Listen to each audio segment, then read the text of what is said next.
Morning, this is the Eager Beaver Show. You are listening to a True North Eager Beaver Media Incorporated podcast.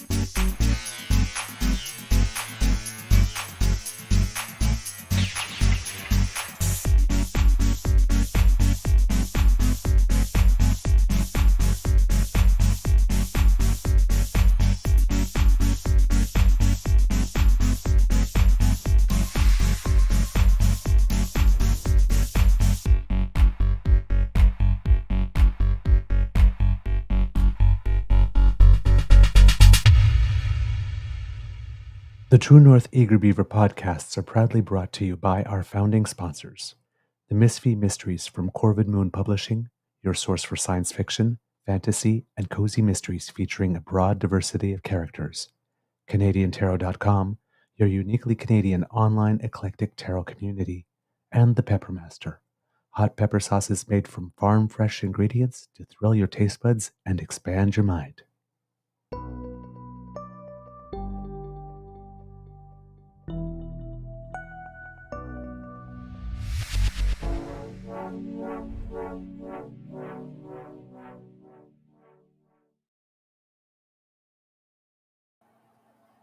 Well, good morning and hello, kids, and welcome to Season 4 and episode number 404 of the Daily Beaver Morning Show here on the Crier Media Network. Yeah! Today, recording day is Friday, June 14th, 2024, and it is a beautiful day here at the Beaver Lodge after some pretty intense thunder showers, which we needed because we needed some water. But yeah, oh boy, but even with the tornado scares and stuff. So yeah. And yes, kids, exactly. I wanted 1000 by Canada Day. And when I tuned into the YouTube, it said 1909 something. So 95. I don't know. 95. So hey, maybe while we're on air, you never know. I'm your host, the Eager Beaver, pronouns he, him, hey, Mr. Beaver. And with me, as always, is my good friend, Mr. Grizzly. We have, unfortunately, a short one for you today because it's a big day in Mr. Grizzly's life. A big thank you goes to our podcast founding sponsors, the Pepper Master, the Misfit Mysteries from Corvid Moon Publishing, and CanadianTarot.com. And Mr. Grizzly, given it's a big day, how's your mental health doing? I'm kind of undecided because there's a mix of a multitude mix of emotions right now that I'm feeling. Yesterday I was good. Today I'm not so sure. We'll see how I'm feeling later. Yeah, that's normal. Yeah, it is. It's not out of the ordinary. So it's going to be all over the map today. I'm having lunch with a couple of colleagues, and yeah, it's a tough one for me. It is. I'm not going to lie. Yeah. I'm feeling a multitude of emotions. So yeah, let's not dwell on it. That's okay. I want to be happy. And that's why I said it there, because also last night, I believe you attended a RedBlacks game. Yes, home opener, and they were victorious in beating the Winnipeg Blue Bombers, who has been they've been the toast of the league for the last few years. Yeah, Ottawa seem to have had I won't say they've had Winnipeg's number, but they've always held in tight with them. Ottawa's problem for the last few years has been their offense, right? Solid defense that has kept them in every single game and given them a chance, but their offense just couldn't score. Well, last night they did. They won. They pulled it off. Now, I didn't see the last 2 minutes and 15 seconds because there was a weather delay. There was thunder, lightning, wicked winds, so they delayed the game. When there's lightning, they delay the game. Wind, rain, no, it's football. But lightning, that's a risk. You're in an open field. Let's not get anybody hurt. So they had a weather delay, I guess you could say. And after about 30, 40 minutes, my buddy and I are like, okay, I'm like, dude, I got to get home. I got to go to bed. I got to work in the morning. He's like, yeah, I hear you. But he has his fiance has a condo that overlooks the field on the tower. Okay, yes. So we went there and had a beer before the game, and I'm like, oh man, this is sweet. She's like, I know, just at the right level, like any higher up and you're getting into the nosebleeds, if you will. Right. any lower and you don't see the field as well. She's like literally at the perfect height to watch the entire game from her. Oh, yeah. Yeah, I was wondering about that building when I saw it go up. It's like, oh God, how cool is that? Yeah. You get to watch the game whenever you want. Oh, right. Well, and so this is the first time I've been in the building. Now Sunday, we're having a memorial for my friend who passed away recently of cancer, and but it's at 1:00 on Sunday, which is Father's Day. So I can't attend because I'm going to be with my family, see my dad for Father's Day. So it's kind of like, I wanted to go, but I still have a dad, and I'm very fortunate to still have a dad. So I'm going to spend some time with him, Indeed. And please, happy Father's Day to your dad and to all the dads out there, for all the kids and cubs. Mm-hmm. You all turned out pretty well, so. All right.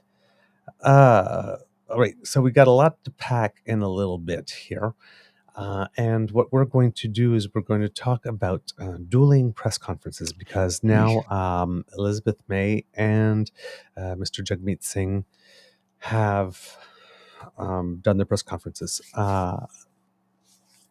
This is going to be a little messy, only because I've still got like about maybe 6 minutes to go in Elizabeth May's that I was watching just before the show started.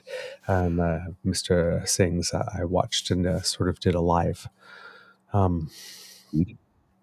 stream. No, what do you call that when you're a live watch thing? Live tweeting? Live tweeting. There we go. That's what we call it. The word was escaping me. To say that, oh boy. How do I phrase this? Okay, kids and cubs. Do you know when I speak often of tone versus countertone? Right? Somebody's coming in with one tone and you want to counter the message. It's not just on facts. It's not just like this. You have to pick the right tone to go against the tone that's being proposed as well. So it's not only the facts you present, it's not only the audience that you're trying to communicate these facts to. And I know as a government, you're supposed to communicate to everyone, but sometimes, if it's a disability benefit, yes, you want to tell all Canadians what you're doing, but you want to talk to the disabled community specifically, right? So there's always two audiences when a government is making some type of announcement or politicians make an announcement. The overall, what you have to be seen as in the general public as doing, and who it is that is targeted by this audience. And sometimes it is the general public in terms of foreign interference. It would be because we're all affected, right? But sometimes, you're going for an angle, right? You're still the leader of the party. Yes. This type of thing is the type of thing that calls for statesmanship. Yes, it does. Because we are all together and it's all our votes and it's all our democracy that's being affected by what other people would be doing. And if we do have waiting participants. So there's a tone that you expect going into this. And now that we have these two press conferences with dueling narratives and dueling tones, the fact that Mr. Blanchet is getting his security clearance is going to be very interesting, because right now I'm very, very, very anxious. It's like anticipation. See what Mr. Blanchet is going to say. Now, I'm sure that he does have, how would I put it, an interest in being partisan in that in the province of Quebec, the number one rival is the Liberal Party. Right. So, right, there could be. But in terms of anything else, I don't think so. Because Monsieur Blanchet, when he had his press conference specifically, he said specifically, "It is my duty." Yes. So we have to always remember, that the overall bath, right, that all of this is bathing in. Oh, okay. The flavor of the bath water right now is that the leader of the Bloc Québécois is taking his patriotic duty to Canada, as a citizen to Canada, even though he would rather not be one. Which is unbelievably ironic, yet still, I'm going to give him one of those. Way more seriously than the leader of His Majesty's loyal opposition. opposition. Yeah. And the people coming out to defend him. Well, if he reads it, his hands are tied. Really? Because Mr. Singh and Ms. May, or Mrs. May, Ms. May. I say Miss May because she's married now. She's married, but she still goes by Elizabeth May. So they both were able to talk quite openly about it without breaking any laws or rules. How are their hands tied again exactly? Because that's all Skippy says. My hands will be tied. Now, they are limited in what they can say, but of course. there is a team. Miss May explains it, that there was a whole team at Privy Council that she talked to afterwards and said, okay, this is what you can say. This is what I would like to say this. Yes. Okay, if you want to say this, this is how much you can say. This is how far you can go, or this is how you would formulate it to.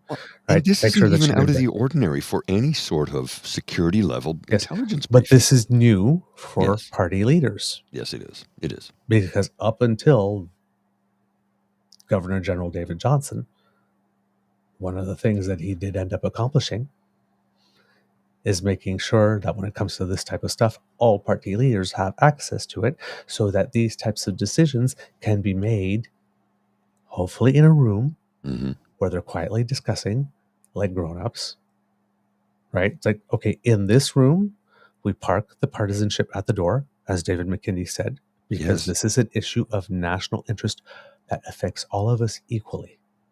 Exactly.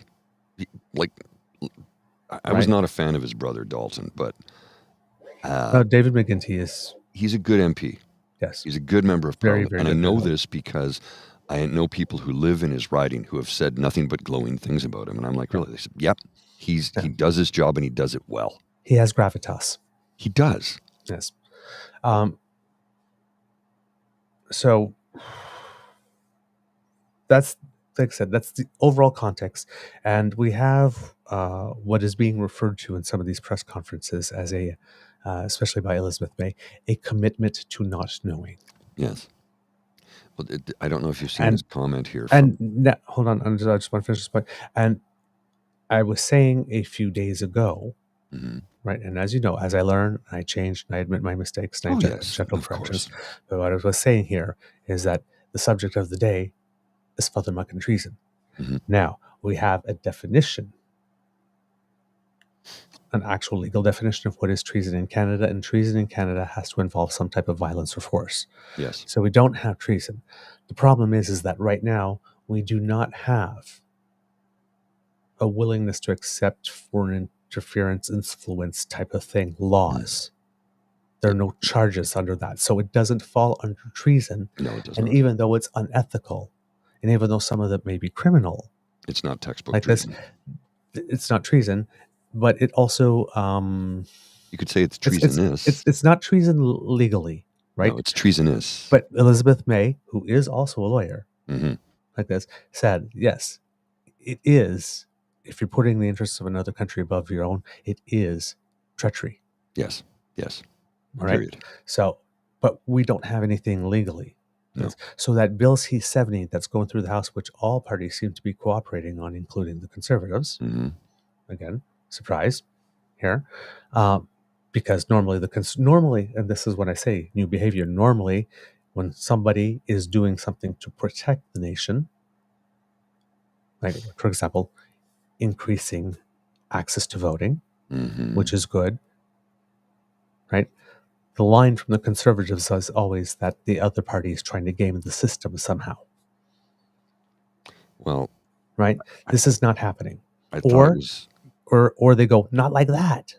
And that's not happening. I thought it was interesting how yesterday Pierre Poilievre said that if he finds out any of his members of parliament, any of his MPs and caucus are part of this, he will kick them out of the party. I'm like, yeah, but didn't Michael Chong just say you can't do that? Yeah. Then again, this is performative and it's meaningless two ways. Yeah. One, he can't read. He won't read the report. He can't read the report. He can't read the report. To get his clearance. Exactly. So he doesn't know who to do it to. And he can't do it anyway. And the other two, like they said, they waived even their parliamentary privilege, the two that know. So they can't share it. They cannot share it. Or if they do it, they're breaking the law. Yeah. Big time. And they will big time. They will be in trouble for it. Yes. Not good trouble, bad trouble. Knock on the door trouble. Yes. Right? Not like we're going to wait and see how this pans out. That's like You did something, come with us. So, and then the other way is because of the Reform Act in the Conservative Party, the leader can't unilaterally, like the other party, say, you did this, you're out. It has to be put to a caucus vote. Right. And if the party decides, no, we don't want to, we want to keep this one in our fold. Thank you very much. Do about it. Yeah. Almost unless like the person PP, is arrested. like almost like alleged PP on a pro-choice vote. It's like, I'm pro-choice, yeah, but 75% of your caucus isn't. Yeah. So, yeah, like this. And anybody who tries to run in that party or to become a member of that party and run for in a constituency in a riding and wants to become a member of Parliament for the Conservative Party of Canada who is pro-choice, they don't let you run. They eliminate you. They eliminate you. They've done it 3 times already to 3 female candidates. They'll continue to do it. Right. So they're disenfranchising people. Yes. So in this party, because it's all of caucus, even if the leader says this one really, really has to go, if the party is even more open for business for cheating than the actual leader, yeah, then the leader has no power. So Pierre Poilievre, when he's saying that, listen, if you don't know these 2 things about the party, it sounds real good. Yeah. Oh, well, like you said that. Yeah, but that's what he will do. Then you have to ask, how does that get done? And is that actual possible? You have to go down 3 layers when people tell you they're going to do something. You're going to do that? Okay, that sounds good. How does that get done? Okay, is that even possible or feasible? If it can't get done because there's no process or the process becomes way too complicated that it can't, it's going to be too onerous, they don't want it done. If they say they're going to do it, but you look at it and it's something that's just not feasible, it's not going to get done. Right? So, sorry, I have the 2 different press conferences here. One from that you sent me, Jugmeet, and one from Elizabeth May. The Elizabeth May one is like an hour. Yes. Jugmeet's about 21 minutes. Now, the Elizabeth May is from the 11th of June. Yes. Jugmeet is from yesterday. Yes.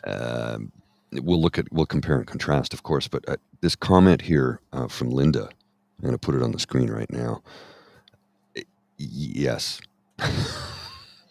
And for those of you listening, it says, Jugmeet reminded me of Andrea Horwath attacking Stephen Del Duca instead of Ford in the Ontario election. He was putting party above what's best for Canada. I completely agree. And I remember watching one of the debates, and I was like, Horwath, what are you doing? Why are you attacking the Liberal leader who's not in power? You should be working with him to get Ford out. And what she did was split the vote amongst left-wings and centrists, giving Doug a majority. And of course, because the newspapers had said, it's a done deal. People didn't show up to vote. So, all right. Do you want me to start right at the beginning for Mr. Singh? Hold on, Mr. Should we start with Mr. Singh? Or do you want to start with Elizabeth? Let's start with Elizabeth May, actually. Okay. And here, Kits and Cubs, unfortunately, we won't be able to go deep in here. So we're just going to show you the start for now. And then hopefully next week we'll be able to go a little deeper into them. But start with Miss May. Okay, here we go. Let's have a look at this then. This will run for a little while.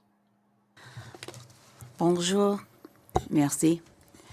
Je suis ici avec mon collègue et député de Kitchener Centre, Mike Morris.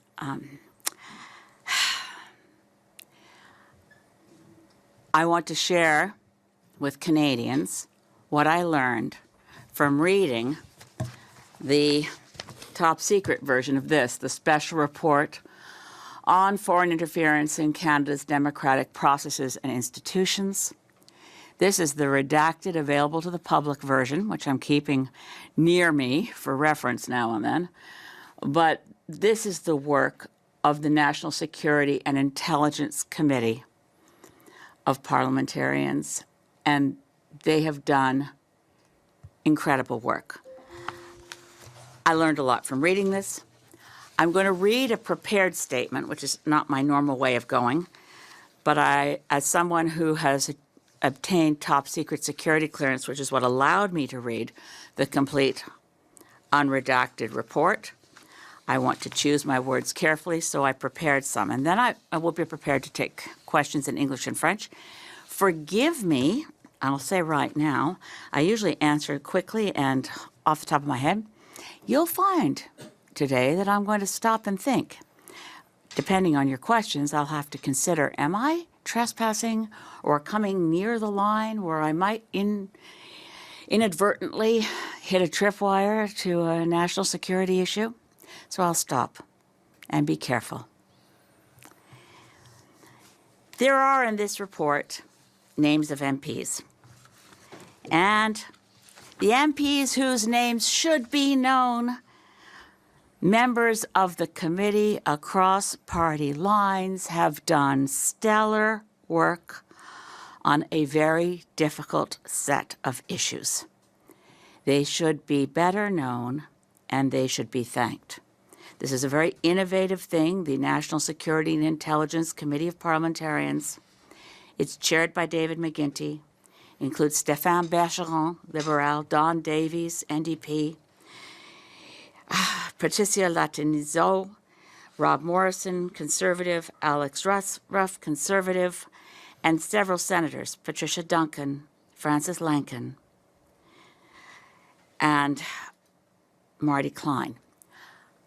I am in awe of their work, frankly, having read the complete unredacted report. This is not easy stuff, and the work that they did, I do think all Canadians should be aware of their work and thanking them, because they really have to work in the shadows and they have to honor their top secret security clearance. Being a member of this committee has hardly gotten them the limelight. I'm sorry, I love that she keeps saying top secret security clearance, because she's really sticking the knife into Pierre Poilievre with that. Now, notice, of course, now, right? Like, she's like setting the table, but how seriously she is treating this. She's not taking it lightly at all. Right? Okay, let's get back to it. Or a lot of thanks. This report focuses on a critical issue about which Canadians should know more: the extent to which foreign governments seek to influence Canadian political life, hoping to impact domestic policies while advancing their own country's reputation. Et en français, ce rapport se concentre sur une question essentielle, sur laquelle les Canadiens devraient en savoir plus: la mesure dans laquelle les gouvernements étrangers cherchent à influencer la vie politique canadienne. Foreign governments also attempt to interfere. I'm just going to underscore. The first sentence is about influencing, second, interfering. Foreign governments also attempt to interfere with our democratic processes across national and sub-national electoral politics. Influence and interference are related but different. We need to know more about the tactics and strategies used by foreign actors in both categories, especially when actual interference is involved. The threat of foreign governments working against Canada's interests, attempting to impact Canada, must be a specific and more deeply understood threat, especially for people seeking elected office.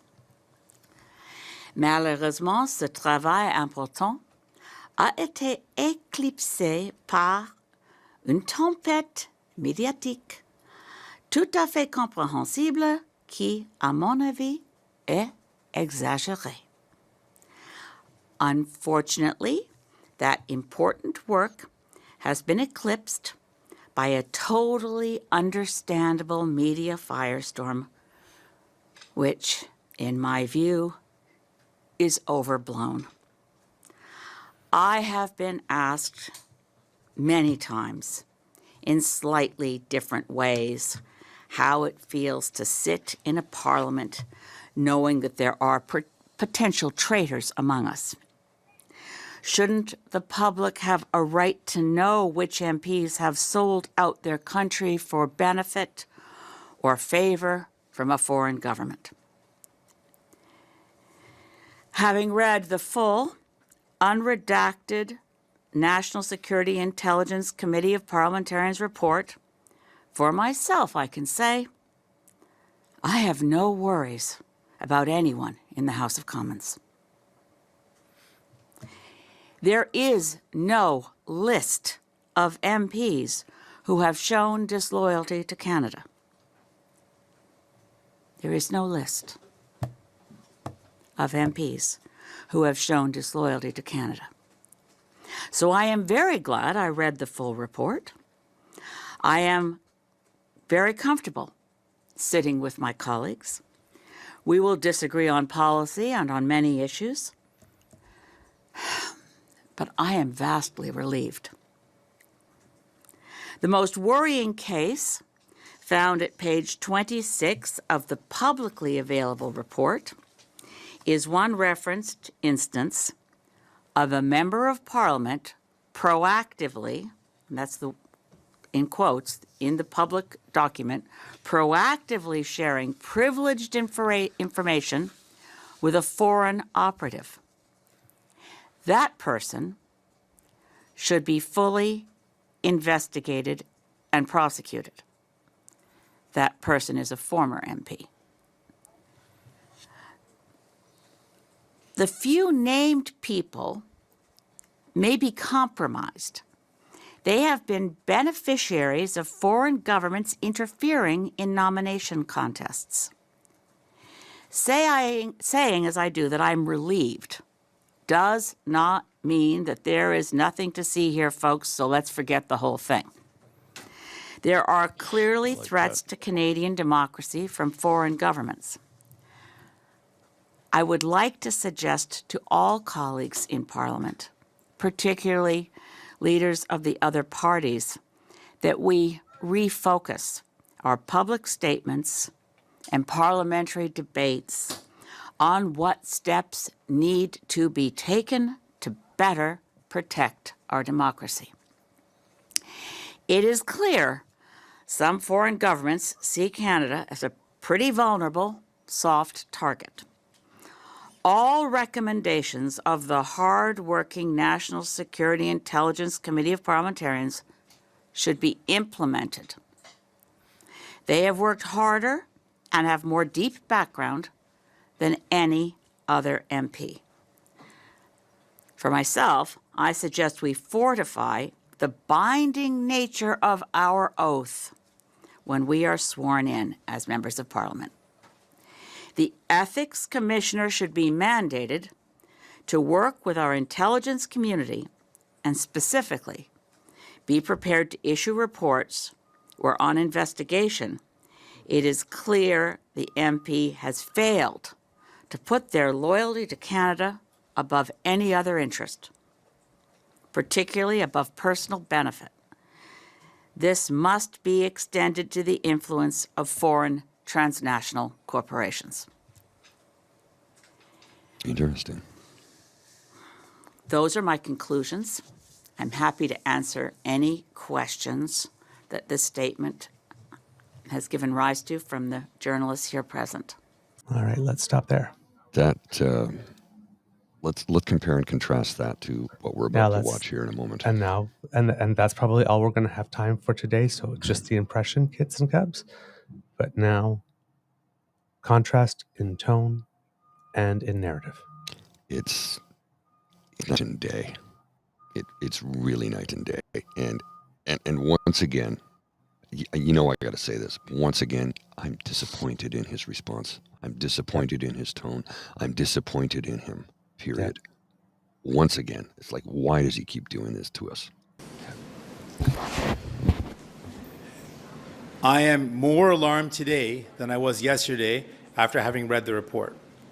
What is clear to me is that Justin Trudeau knew and didn't act, and Pierre Poilievre doesn't even want to know about serious allegations touching his party. To me, that disqualifies him as a leader, and I do not buy his phony excuses. I'll give it to him on that. Both Justin Trudeau and Pierre Poilievre are putting the interests of their party ahead of the country, and that is wrong. Je suis plus inquiété aujourd'hui qu'hier après avoir lu les documents. C'est clair que Justin Trudeau a su l'information, mais il n'a pas agi, et que Pierre Poilievre ne veut pas savoir les détails des allégations qui touchent directement à son parti. Je n'accepte pas ces excuses. C'est clair que les deux, Justin Trudeau et Pierre Poilievre, veulent protéger leur parti au lieu de défendre le pays. Foreign interference is harmful to Canadians. It is especially harmful to people connected to countries like India and China, who are the most frequent practitioners of foreign interference. People should be free to speak their minds, disagree with foreign governments, advocate for policies, run for office, exercise their vote, and be free from intimidation and harassment. At its extreme, foreign interference can result in violence. I didn't mean to do that. I was trying to pause it and I hit the wrong button. I got to pause it there for a second or two. The stark contrast between Ms. May's address and his, they're night and day. Night and day. Now, look, I'll give him the respect he deserves for the way he called out Pierre Poilievre. Ms. May did it a lot subtler, but she did it too. But when she did not point the finger of blame at the Prime Minister, and he immediately did that. Is he pulling from the bottom deck of the Conservative Party on his comms here? Like no, the traditional NDP comms is Liberal Tory, same old story. Yeah. He's trying to equate one with the other. But basically, his criticism of the Prime Minister is that he didn't act fast enough or do enough, versus Pierre Poilievre, where the allegations are that there have been interference directly in the leadership races, and we have a leader of a party that doesn't appear to want to know what's going on so that he can fix the problem. Yes. So he's basically he's basically putting those two things on the same level, rather than choosing not to swing at one pitch in order to focus on the one that's actually the problem. He's trying to because swallow maybe the the prime flies. maybe it is true the Prime Minister didn't act fast enough, but there is action, Well, I like this quote as here. opposed to someone who doesn't want to know. This quote from Saucy Sea Witch.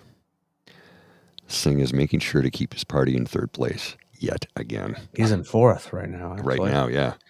But here's the thing: like Elizabeth May comes to the podium, the sigh that was noted, gives all this context about the importance of this document and all the security concerns and the good work of the committee and all that kind of stuff. He just bellies right up the mic. I am more concerned now. You know right then and there. He had his mind made up before he ever read the thing. Number one, and two, that in the choice of partisanship or statesmanship, he's choosing partisanship. Yeah. Now, reminder here that the mini bath, the bath within the bath, that this is taking place with, is that Miss May has absolutely no respect for the manner in which Mr. Singh does politics. Clearly. In previous elections, Mr. Singh tried to portray Miss May in Quebec, well, throughout the rest of Canada, as being pro-Quebec separatism.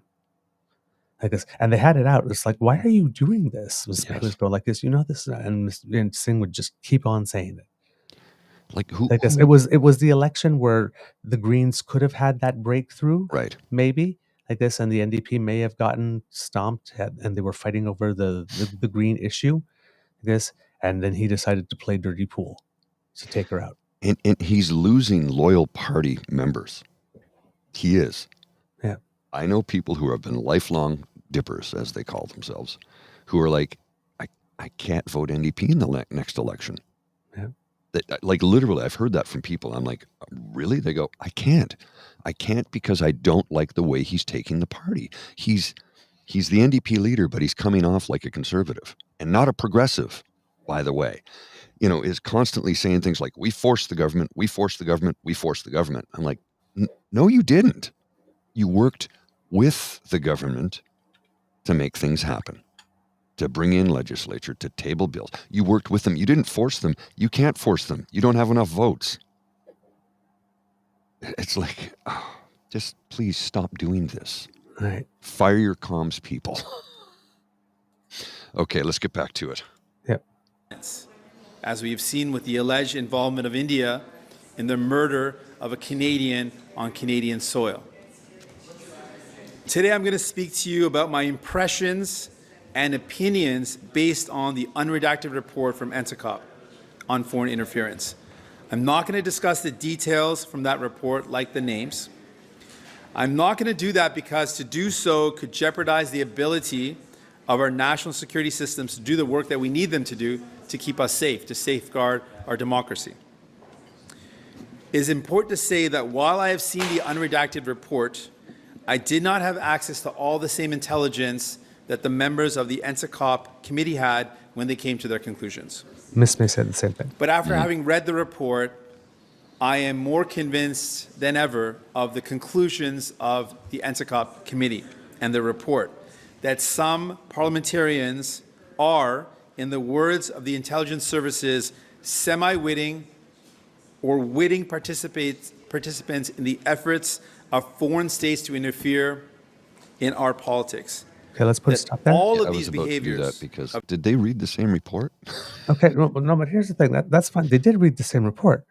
But what he's saying, like this, I just want people No, to that was know. sarcasm. Like this, yes. But yes, in that sense, yes. But the only thing he is saying here is I read the report and I'm more convinced now that what was in the public report is accurate. That's an empty and meaningless statement. Mm-hmm. Yeah. Okay, let's keep going. Okay, here we go. Back to it. Of these MPs are deeply unethical and contrary to the oaths and affirmations parliamentarians take to conduct themselves in the best interest of Canada. In short, there are a number of MPs who have knowingly provided help to foreign governments, some to the detriment of Canada and Canadians. There are also politicians at all levels of government who have benefited from foreign interference. Some of this behavior absolutely appears to be criminal and should be prosecuted. The redacted report also discusses the Conservative leadership contests, which were the targets of foreign interference by China and India. The Prime Minister has had access to intelligence that raises concerns about MPs knowingly benefiting from foreign interference. He may disagree with that intelligence, but I believe he has not taken the steps he should have to deal with this. He has sent the message that he is willing to accept some level of foreign interference. Okay, stop. The leader of the opposition has had information for 10 days. Sorry. Sometimes Okay. it's slow to respond. What he said, now there are two reports, Ms. May makes it clear in her press conference. There was the report that came like before, all that kind of stuff, that if they say that the Prime Minister didn't do enough on, that's one thing. This one got to the Prime Minister sometime in March. And then they did the other thing. This one has much more secret information that the Prime Minister could not have taken action on. So there's two things there. So Mr. Singh's conflating both of them. But number two, what he's saying right now is, I do not believe that the Prime Minister took enough actions or acted fast enough. So he's not actually pointing to anything in the report. No. He's saying the report says this. I believe he didn't do enough, and therefore he was willing to accept a certain amount of influence. It's not the report that is saying that. No, But he's saying that. He's crafting it very cleverly to make it give the impression that the report is saying that. It is clever. It's very It clever. is, but I don't like it because it's It's not what the moment calls for. No, that's He's not exactly. reading the room. Yeah. No, you're right. He's not reading the room. And after watching Ms. May, he should have, taken some notes Yeah. and thought, Like, the way she did that was pretty effective he because throws little elements, right? He says about the security document, like this, and then and he talks about Pierre, like this. He mentioned he linked India being involved in the leadership race with the Conservatives with the extrajudicial killing on Canadian soil of Harjit Singh Nijjar. Hardeep Singh Nijjar, like this, especially like this. The country that is suspected of having done that tried to influence the leadership of your party. right? That they tried to influence the leadership of your party is one thing, but that it's a country that is doing that feels they can do that on Canadian soil. On top of that, really? Still, you're not motivated enough to go? Really? Okay. Yeah, it's his messaging is, So, I mean, but had he focused on that, right? How much more powerful that would have been. Well, but by trying to hit both camps, lob a grenade into both camps, one case is so much weaker than the other that it just pulls away, and you're just focusing on that instead of the point. The way it I loses, see it, he stomps all over the message. The way I see it here is he is not doing anything in service of the country. He's doing something in service of his party and his personal want, need, drive, desire to become prime minister. As he is criticizing other people for putting their party over the country. Yeah. In this moment, he's putting his party over the country by doing this in this way. Miss May did nothing of the sort. It's like zero self-awareness alert. Yeah. You know, the more I see Ms. May speak, the more I wish she could be the head of a party that actually had a chance to win. I've been saying this for decades. Well, and you remember Seemingly.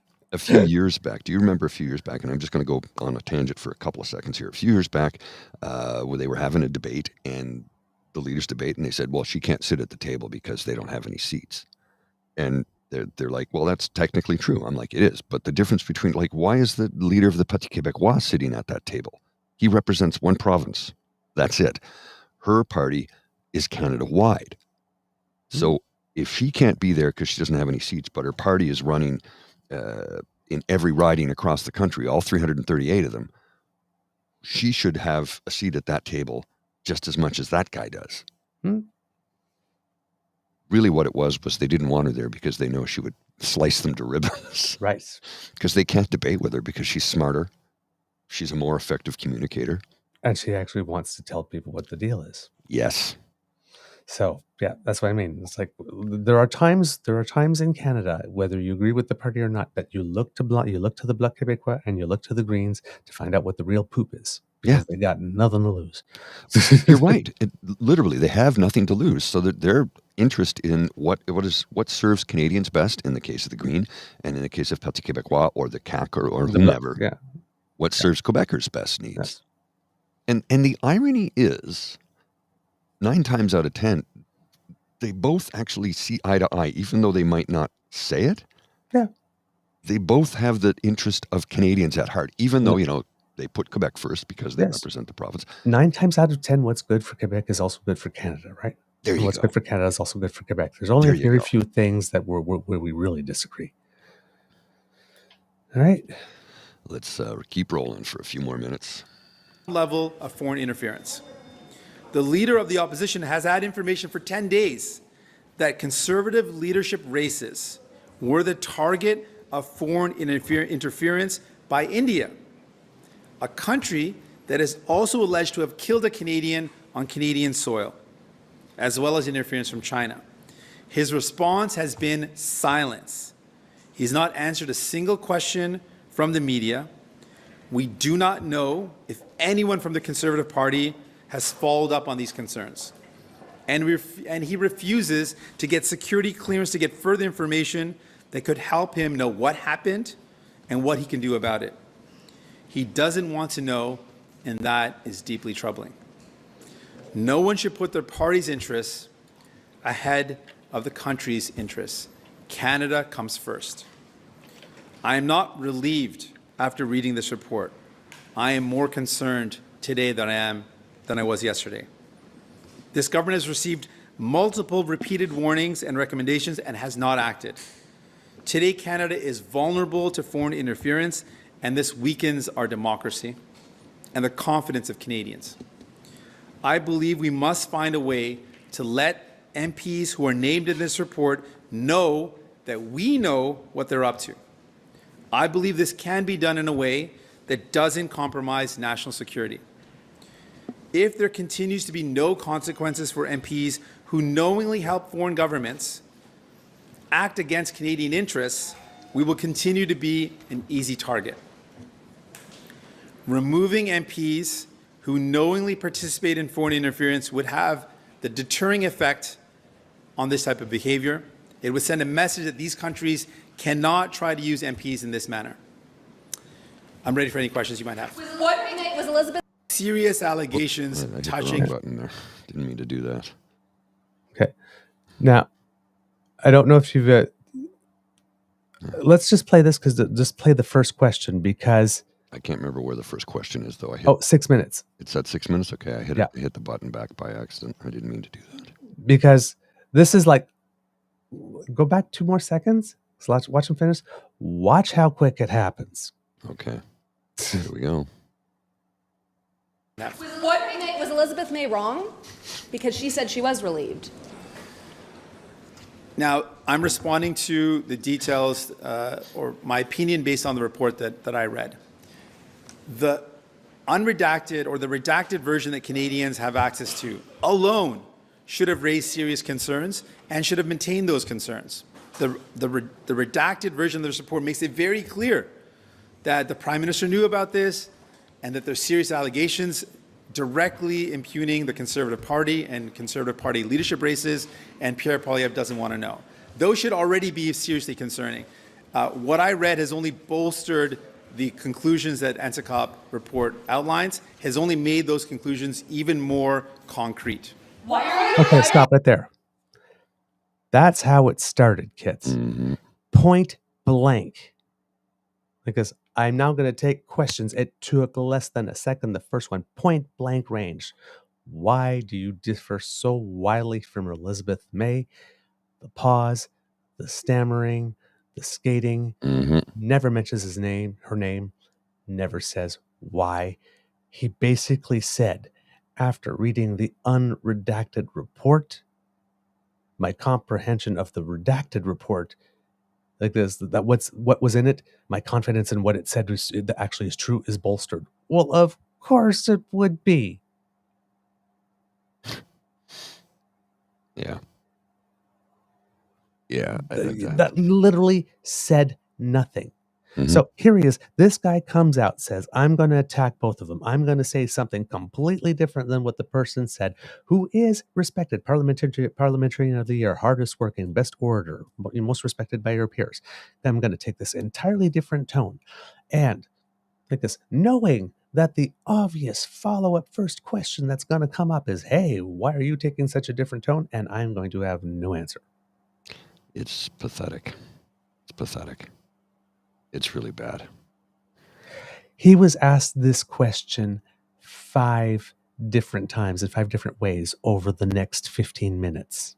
And he never has really an answer for it. So he like I said, reverted back to the same answer every time in English and in French. And then later on, he was asked like this, well, A, if the federal government with whom you have a supply and confidence agreement didn't take action fast enough and is willing to be somewhat complicit, why haven't you broken your confidence agreement?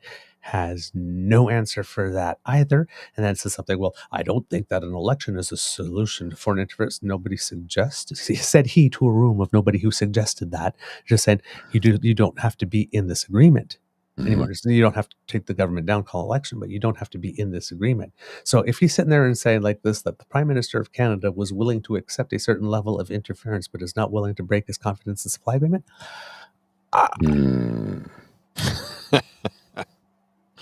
Yeah. So Yeah. he went in, said, this is an opportunity to smear both of them, so I'm going to do that. The rest of the press conference did not go well for him. Like this, there were even journalists exasperatedly screaming at him because what he said did not make sense. Yeah. You really should watch the whole thing. And at the end of the whole thing, like this, when the Jagmeet Singh realized that this wasn't going and said, thank you, that's my last question, folded this thing and then left. Like this, some guy in the back that we don't see said, ask him the tough questions. Come on. And you hear journalists going, and where's your leader? Now, we don't know who that was, but I assume it might have been the Conservative. Yeah. Given how much he attacked, he stuck the knife into Poilievre and like this. So the link to the entire press conference is in the chat for those who want to watch it. It's only 21 minutes. Elizabeth May's is over an hour. Yeah, you can put the next one. But the Elizabeth May one has like tons of really, really, really, really, really good information. Well, again, she's not playing politics. Nope. She's not. Every question that Elizabeth May is asked, and that's what, if we had more time, show the contrast. Direct question asked, direct answer given. He was point blank asked a direct question. He did not give a direct answer. He skated. She did. He did not say why it is his position defers. Now, the other thing that I can't wait for is that somebody's going to go to Miss May and ask her, it's like, what do you think, Mr. I can't wait, because she's going to give a direct answer to a direct question. So good. I'm eagerly anticipating that question and her response. I really am. I hope it. I don't know if it's already happened, but yeah, this here did not go well for him. The only parts where he did really well is when he was literally linking the extrajudicial killing of Hardeep Singh Nijjar to the fact that India is supporting. That was the new thing that he did, the angle that nobody else has touched, the one that brought something to light that was actually new information, connecting a few dots, letting you know how bad this actually is. The leader of the Conservative Party does not want to know. But the rest of it? Well, is Blanchette, does Yves-François Blanchette have a press conference today? Because he's reading it as well. Yes, but he has to get his clearance first. Oh, he hasn't gotten his clearance So yet. it seems that the other two, when they got it the first time, it was good enough to get this as well. They didn't have to go get an extra level, but Blanchette didn't have it at all. So. Right. So it's going to be a while. I think. Yeah. That doesn't, and I don't care who you are, that clearance does take time. Yeah. And to get that level of clearance, they go back and ask. I don't know if you've ever I've filled it out for top secret. This is a level above top. Yeah. I don't know if this is probably secret I have. Yeah. This is probably cosmic. And for top secret, they're like, they'll ask things about what you did in the first grade. Yep. And I'm not joking. And when you go in for your interview, they ask you questions that are really uncomfortable questions. So much so that one of my colleagues, when he got his top secret clearance for a job we were doing for a high-level security thing, anyway, he called me, says, I have my interview. And it was a phone interview. He says, I have my interview today. It's going to take 4 hours. I go, yeah, you're going to want the rest of the day off. He goes, no, I'll just do the interview. Then I'll meet you on the job site. He does the interview. Then he calls me. He goes, yeah. I go, yeah, I know you need the day off. He goes, yeah, they ask some really uncomfortable probing questions. I'm like, yeah, I know. I know the questions they ask. And you get side swiped with 90% of them. And they're doing it intentionally to trip you up, to see if you're a liar, to see how honest you are. It's all part of the program. It's a psyop, if you will. It's necessary, though, because they have to determine who you are. Now, the irony is we need a top secret security clearance to install audio-video equipment in a place where we have no access to any information. Right. But just to be in the building, you have to be top secret. Well, maybe you don't install something else, right? Well, that's the other thing. Maybe we put a listening device or something, even though they'll do all the sweeps. There's always back doors. There's always, and they sweep 4 to 5. House of Commons gets swept, I think, 10 times a day. Jeez. 10 times a day. The RCMP goes in and does a full sweep. You don't even know they're doing it. And I know because I wired the House of Commons. There you go. All right, Mr. Grizzly, do we have a show? We do indeed. Short, sweet, to the point. I got to get into the office for my final day, which, as you know, is going to be emotional for me. But thanks to everybody for their caring, their concern, their commentary. I really do appreciate it. This is going to be a gut punch to me today. But we do have this to look forward to tomorrow. Our mental health walk. It's Mental Health Walk Eve. So please, those of you who can share, let people know tomorrow, June 15th, 2024, the first of what we hope to be an annual, and we're planning to make an annual event, our first mental health walk through Canada's capital, through the downtown core, through Centertown. And I think maybe we'll look at expanding the length eventually, but I'd like to keep it at 5K, and I'd like to keep it in Centertown as sort of an homage and a salute to those of us who live in this part of the city and this part of the country who suffered for 3+ weeks during the occupation, because this is my home. This is my neighborhood. This is where I had to stand up to those who would rob us of our democracy, because they, remember, their MOU was dissolve the government, we'll put our own people in. Not democracy. So in honor of the folks who live in this neighborhood, which, by the way, is the poorest ward in the city of Ottawa. Many people don't realize that, but look over here. I go, yeah, I get it. I know that's a $4 million condo. But there's a person sleeping on the street just outside of that $4 million condo. It is the poorest ward in the city, made up of mostly working class, working poor. So in honor of this community, the people who live here, I said, let's do a walk around this area, talk about men's mental health, have the chat, do the necessary thing, raise awareness. And maybe we can raise a couple of bucks this year, but for next year, we're really going to put the push on, start promoting it in advance. We'll set up a charitable foundation, and we'll do the thing that's necessary to try. And if we can, like our guest yesterday, if we can do 1/10 of what he's done, I would be so very happy. And I don't know about you folks watching and listening, but both Mr. Bever and myself, yesterday we ended the show with his video, and we were both very emotional. I ended the video. I went straight to the end credit link, and we were out. And once the show ended, we jumped back into the green room, and we were both, in tears, because that lyrically and emotionally, that song was a gut punch, and a necessary one.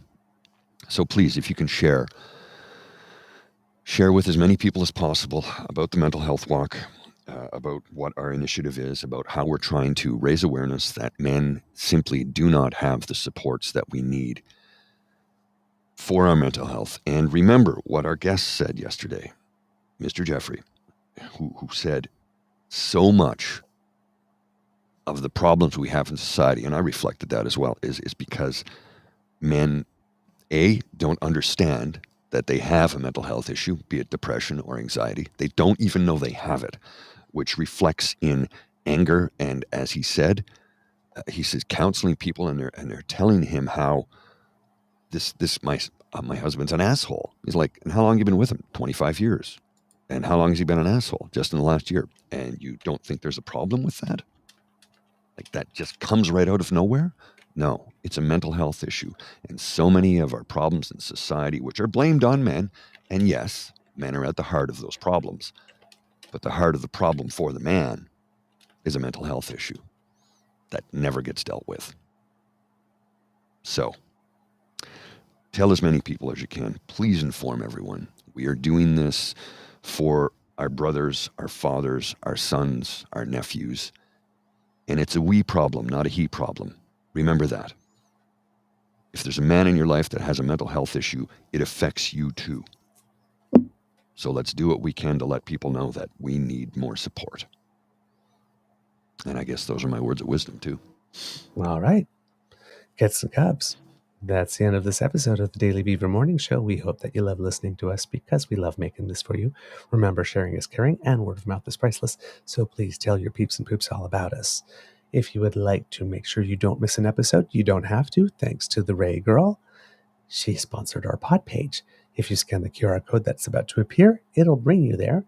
podpage.com/TheTrueNorthEagerBeaver, lowercase letters with a hyphen between each one of those words. And yes, there, if you click subscribe, when we have something fresh off the bandwidth, it will come directly to you. Thank you as well to everybody who is helping us get to 2,000 on our True North Eager Beaver Media Incorporated YouTube page. We're really, really happy. It did not happen during the episode, however. Oh well, but hey, it might happen before bedtime. So there you go. Our goal was to hit 1,000 by Canada Day. We're on the eve of 2,000. And then 2,000 by next Canada Day. Thank you. Hello. Thank you. So thank you so much. Yes, indeed. So there you go. If you click there, go there, you can lick all our buttons. like, share, subscribe, and that makes us very happy. If you want to support us in other ways, the QR code by Mr. Grizzly's head brings you to our coffee page, where you will find our tip jar if you would like to encourage us to do more. That's coffee, ko-fi.com/eagerbeaver, lowercase letters, all in one word. Thank you for anything that you can do, but remember, the gift of your attention is the most important to us, and we like to hear from you. So truenortheagerbeaver@gmail.com is our email address, and if you would like to get one of these snazzy Mental Health Walk t-shirts, please just send us your shirt size, your mailing coordinates, and $35. We take care of shipping and handling out of that, and all taxes and that kind of stuff. We can get you one of these. It'll come after the walk, of course, but if you have one, it still helps us because, if you take pictures of yourself in it as we prepare for the next year, all of that helps us promote it. And, we decided, I kind of decided that even though the walk is the 15th, just because, our podcast audience is a little behind, we recorded a special message for them, but that we're going to keep the things going, the portals going until the end of the month. We also have some guests coming in over the rest of the month to also discuss mental health. So we'll keep the opportunity to buy the t-shirts past the 15th and make a donation if you would like to. We would really appreciate that. Okay. Oh, thank you, Kit Sean. Wow, thank you. I want to show you this. This is Aussie Pete just sent this to me, who is in Australia, right? Right. He has a t-shirt. He made himself one. Yay. Way to go, Pete. Thanks, cool. brother. Yay. Thank you. And thank you, people making donations through the super chat. We really appreciate them. Just let you know, though, however, so people who don't know, donations through super chat are great, but I think we lose a certain percentage, right? Mm-hmm. Yeah, I'm not sure what it is. I'll have to check. Yeah. Well, and it's like when you're donating for the charity, that YouTube takes a chunk of that. So thank you. We absolutely do love it and appreciate it. But if you want the money to go directly to the charity, just send it to the email address you see on the screen, and Mr. Beaver will make sure that it goes directly to the charity. Yeah, on that one. But any way you give, that's fine. That's just like this. Thank you. It's more for your choice. Your choice for you. Yeah. You're giving you the option if you want more of your money to go directly to the charity versus a multi-billion-dollar corporation taking a chunk of it. Yeah. Because we're not taking any cash ourselves for this event. We've actually invested money in this event. And it's not supposed to be profit driven on it. Like some charities, generate profit for people in the company that work within the charitable organization. And yes, if you have people working there, absolutely they have to get paid, especially if it's a full-time gig. In our case, because we both have full-time employment, we're just giving our time and a few bucks as well, but we're not taking anything from it. This is done out of love and concern and care. Yeah, indeed. All right. Let's see. I think that's everything for the Mental Health Walk. Of course, if you're in Ottawa, June 15th, tomorrow, join us at noon. Live pubcast at 3 with our guests, Senator Patrick Brazeau and Dr. Marie-Claire Sancho.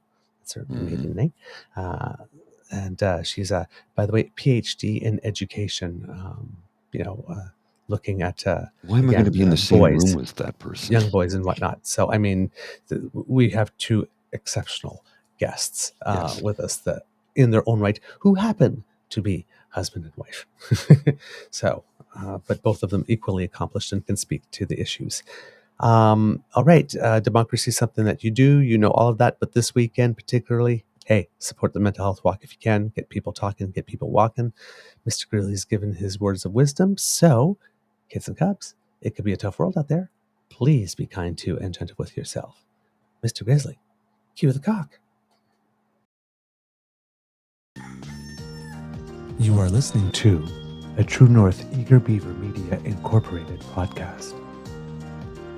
The True North Eager Beaver podcasts are proudly brought to you by our founding sponsors, the Misfit Mysteries from Corvid Moon Publishing, your source for science fiction, fantasy, and cozy mysteries featuring a broad diversity of characters.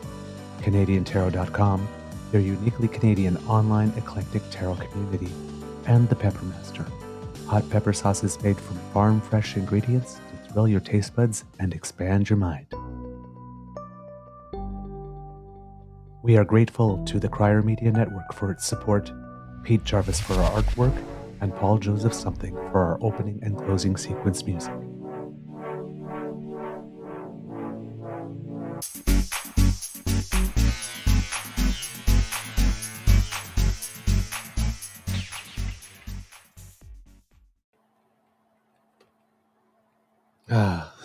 All right. Everybody told me. There we go. Because last year it didn't appear because the green screen. That's what I got for my birthday. So that makes me very, very, very happy. Mr. Grizzly, did you read the review of the new restaurant on the moon? No, I did not. Great food, no atmosphere.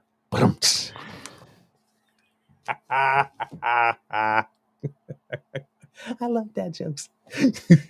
Alrighty. I'll see you. Take care. Hopefully you can join us tomorrow. Weekend.